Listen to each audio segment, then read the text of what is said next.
Good morning, everyone. Thanks for joining us at 7. I'm Tracey McCain. I'm Nuclo. You're watching Eyewitness News here on the Wax. A lot to talk about, but first, we do want to say hello to meteorologist Jill Gilardi. Get the check on that first alert forecast and get your morning ready. Good morning, Jill. Good morning. I can't wait to, step outside this afternoon. It's like you have your little break, and usually it's like an oven. My car is. It's not. No ovens today. That's exciting. Yes, it is. But this morning, many folks are telling me they've been opening up the windows. Maybe you're having your coffee outside. It feels so good. But each afternoon, the next couple of days feels very comfy and very refreshing mornings, especially tomorrow morning. Some of you might get a chill. That's how much cooler we're going to be. But we're going to be mostly dry this week, so it's one of those better keep up watering your plants, especially the hanging ones. They get droopy pretty quickly. You probably know what I mean. 90s, though, to end the week. 3 days in a row. Thursday, Friday, Saturday, it's going to be feeling hotter than that. So all first alert weather days. But let's enjoy the good stuff while it's here. Talking about a temperature departure from 24 hours, almost 10 degrees cooler. We have 60s and just a couple of 70s starting to pop up. But we've already seen our lowest temperature for the day. Great visibility out there. We can see from Rocky Hill all of Hartford, and temperatures for brunch or lunch outside. Incredible weather to be sitting outdoors for any meal today. Anything you've got going on, it's going to feel superb with upper 70s inland for highs and some low 80s as we get especially down towards the shoreline. But of course, as you know, it's going to eventually get hotter around here. We'll break down that part of the forecast a little later, but let's get an update on traffic with Caitlin. Good morning. Hey, good morning, Jill. Good morning, everyone. 7:02 here on your Monday morning. Thanks so much for joining us on the Wax. We do appreciate that. Hey, Jill was just talking about it. I know a little bit later this week we're looking at those first alert weather days, but this morning it's so beautiful, nice and refreshing to start. I don't think you even need the air conditioner as you're heading out the door. We got a lot of daytime construction that's set to pick up. Before we get to that, though, we have some localized road closures scattered across the state, only one being reported by DOT, but local DPW crews are also dealing with some of their own. This is all due to the storms that rolled through here last night. So some debris down, trees, power lines, all those kinds of things. And Madison, that's what we're dealing with. Route 79 closed between White Oak Lane and Legend Hill Road. There's a tree across the roadway there. Live look outside here in Hartford, 91 north and southbound. This is right by exit 32A and B, and a nice and bright sunshine there as it is in Berlin along Route 9, here in Waterbury, 84 east and westbound of the Mixmaster, and in Meriden along 691. Some cones set up through that stretch. Daytime work will pick up between about 8:30 and 9 o'clock. Let's quick check at your Connecticut Chevy First Alert traffic report, driven by your Connecticut Chevy dealers. Right now at 6, breaking news in Hartford, a double shooting overnight. The search for suspects is just beginning. Pinpoint News Tracker takes you to the scene here on Hawthorne Street, not far from Hartford High School. Your reporter Taylor Knight is live with an update on the conditions of the victims this morning. Taylor, what do we know? Well, Caitlin, Tracy, we do know that both men are in the hospital right now. Hartford police say that they are alert and conscious. The shooting happened last night in this area right here, right on the sidewalk outside of Piggy's Cafe. No officers here investigating anymore, but we do have some video of what it looked like when we first got here around 3:15 this morning. This is the corner of Laurel and Hawthorne Streets, according to Hartford police. They got a shot spotter activation around 11:30 last night. Officers found a man in his 40s suffering from a gunshot wound. He was taken to the hospital. And as officers were still here investigating the shooting, another victim arrived at the hospital with gunshot wounds. He has only been identified as a man in his 30s. We did ask Hartford police about any possible suspects or arrests, but they said that they did not have any updates for us about that. Your reporter live in Hartford, Taylor Knight, Channel 3 Eyewitness News.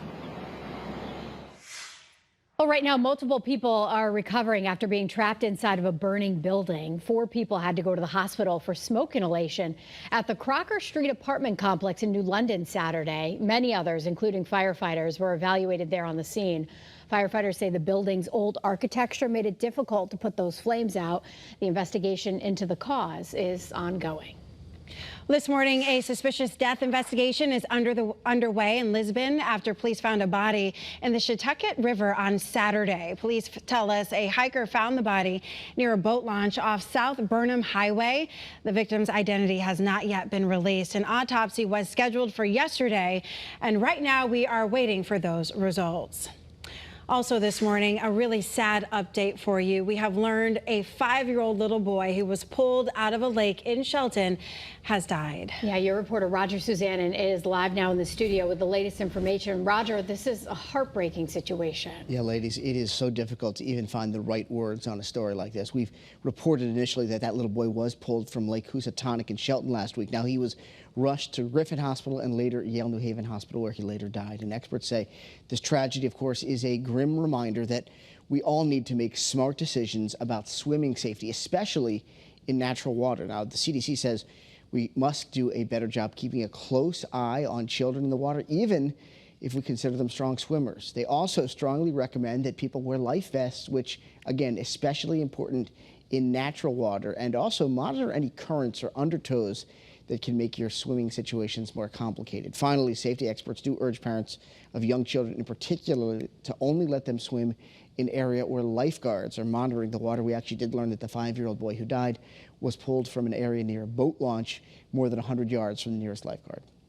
I'm Roger Suzanne with Eyewitness News. Tracy, I'll send it back to you. All right, thank you, Roger. Right now in Waterbury, police are looking for a driver in a hit-and-run crash that seriously hurt a man. That crash happening early Saturday morning on Watertown Avenue, not far from Waterbury Hospital. We are making calls, working to find out more about the crash and how the man is doing this morning. At last check, police say he was listed in critical condition. Well, this morning, police are investigating a deadly crash on Route 82 in East Haddam. Pinpoint News Tracker takes you to the scene here, right near Hop Yard Road. State police say one of the vehicles went off the side of the road on Saturday, hit a utility pole, and then collided with an oncoming car and flipped onto its roof. 3 people were taken to the hospital. Today in New Haven, Attorney General William Tong is expected to take more legal action against the Trump administration. He plans to challenge what he calls lawless threats against community-based health care and social services in our state. This is on track with Governor Lamont's goal of raising Medicaid reimbursement rates for community health centers to offset federal funding cuts. Well, this morning, leaders in our state will raise concerns about the potential impacts of federal funding cuts and what they could do to older adults in their health care. Congresswoman Rosa DeLauro says the domestic policy bill that the president signed earlier this month cuts funding that pays for long-term care. She says it would force families to pay out of pocket or try to take care of family themselves. Well, some good news in Hartford today. Upgrades are coming to the public library's downtown branch, and city and state leaders are expected to unveil plans for that $12 million renovation project. The city will receive a state grant to cover some of that cost. Well, this morning there's a new spot for you to grab your morning coffee on your way to work. Aroma Joe's is opening a drive-through location on Queen Street. It's open from 5 in the morning till 9 at night. The company says they're creating about 20 jobs there. Well, this morning we are on a very important hunt for the best hot dogs in Connecticut. Yeah, we need your help here. We've narrowed it down to the top 16 places thanks to submissions from all of you. And now we need you to vote in the next round here. So today's matchup is between Janet's Hot Dogs in New Haven and Riley's Hot Dog and Burger Gourmet in New Britain. Very easy for you to weigh in here right now. All you have to do is scan the QR code that you see on your screen. You can also go to WFSB.com or our mobile app and just click the Vote Now button.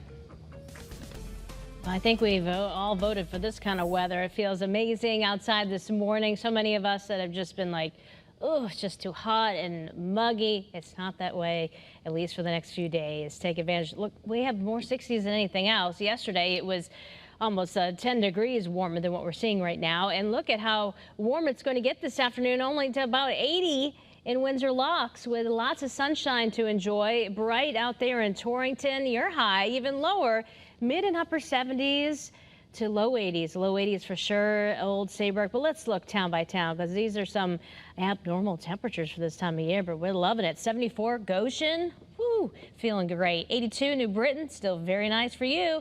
79 in Plainfield. As we look down towards the shoreline, notice the arrows coming off the land, so your temperature will be warmer than folks inland for a change. Look at that, 85 in Brantford, but low humidity, that's the key. And you might be shocked at how cool we're going to get tonight. I'll show you that and also talk about our next 3 consecutive first alert weather days a little bit later.